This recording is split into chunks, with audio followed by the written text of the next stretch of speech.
अक्सर लड़ाई किया करती थी। ये बात राजा शेर को पता चल चुकी थी। राजा शेर चाहता था कि दोनों की सुलह हो जाए और दोनों हमेशा हमेशा के लिए अच्छे दोस्त बन जाएं। बहुत सोचने के बाद राजा ने एक उपाय निकाला।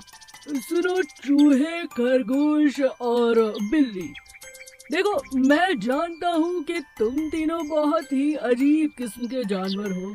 इस लायक तो नहीं कि मेरी सभा के सदस्य बनो, मगर इस वर्ष मैं चाहता हूँ कि तुम में से ही कोई दो मेरे सलाहकार बने। भाई तुम्हारी फुर्ती, समझदारी मुझे पसंद है। तो बताओ, तुम तीनों में से दो कौन है जो मेरे सलाहकार बनना चाहेंगे, और जो बचेगा उसे मैं दूसरे विभाग में भेज दूंगा। ऐसा कहते ही तीनों आपस में झगड़ने लगते हैं। भाई देखो, बात ऐसी है कि अब आप तीनों जा सकते हैं। शाम तक मेरे पास आओ, ये बात तय करके कि किसकी आपस में दोस्ती अच्छी है, उन्हीं दोनों को सलाहकार बनाया जाएगा, क्योंकि फिर मैं ये झगड़े रोज रोज नहीं देख सकता हूँ। ऐसा कहकर राजा शेर सबको वहाँ से भेज देता है। चूहा सबसे पहले खरगोश के पास आता है और कहता है, मैं तो कहता हूँ खरगोश, हम दोनों दोस्ती तो करते ही हैं, अब इस दोस्ती को पक्का कर लेते हैं और हम ही सलाहकार बन जाते हैं। बोलो क्या इरादा है? खरगोश सिर हिलाता है, लेकिन खरगोश सिर भी इतना धीरे धीरे हिलाता है कि चूहा समझ जाता है। अरे अरे, ये तो इतना सुस्त है कि सर हिलाने में ही 5 मिनट लगा दिए। ये क्या सलाह देगा? इसके चक्कर में मेरी नौकरी भी जाती रहेगी। लगता है बिल्ली से बात करनी पड़ेगी, मगर कैसे करूं? चूहा भी ये बात सोच ही रहा था कि वहाँ बिल्ली आ जाती है। चूहा और बिल्ली आपस में बात करनी शुरू करते हैं। देखो बिल्ली, बात ऐसी है कि जन्म जन्म का ये बैर जो है, इसे मिटाने का समय आ गया है।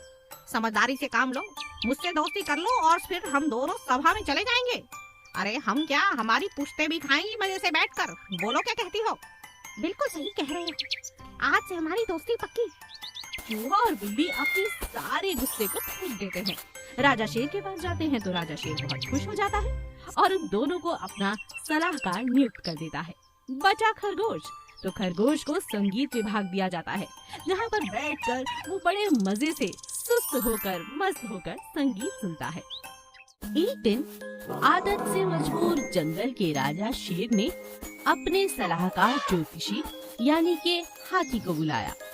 हाथी ने उन्हें आने वाले समय के बारे में बहुत सारी जानकारी दी। हाथी अपने साथ एक छोटा मेहमान भी लेकर आया था, जो था एक कछुआ। कछुआ भी दूसरे गांव से आया था और बहुत बड़ा ज्योतिष था। हाथी राजा शेर से कहता है, महाराज, ये मेरा दोस्त है बीकू कछुआ।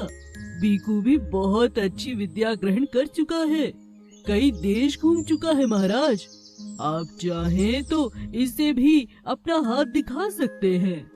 ये आपको मुझसे भी ज्यादा मजेदार और रहस्यमयी आपके जीवन की बातों को उजागर कर सकता है। वाह क्या बात है हाथी, अच्छा किया जो तुम अपने साथ ये दोस्त ले आए। तो बताओ कछुए, मेरा आने वाला समय कैसा है? इस बारे में मुझे हाथी ने काफी कुछ बताया है, मगर तुम ऐसी कौन सी नई बात बता सकते हो जो मैं नहीं जानता? महाराज, मैं आपको बस इतना बताना चाहता हूँ कि आप एक सिर्फ गांव के राजा बनकर नहीं रह जाएंगे, बल्कि आप पूरे इलाके के राजा बन जाएंगे, यानी जिसमें के 7 जंगल पूरे के पूरे आते हों। मगर उसके लिए आपको एक उपाय करना होगा महाराज। कैसा उपाय? अगर आप आधे घंटे के लिए नदी के पानी में शरीर को डुबो कर रखेंगे तो ये संभव है। मैं बाहर बैठा मंत्र पढ़ता रहूंगा। तो ठीक है, चलो नदी के पास। तीनों की बातों को ऊपर बैठा हुआ कौवा सुन लेता है। कौवा बहुत चालाक था। कौवा समझ जाता है कि ये कछुआ राजा शेर को मारना चाहता है। नदी के पास जाकर कछुआ राजा से कहता है, अब महाराज आप जाइए और नदी के बीचों बीच खड़े हो जाइए जब तक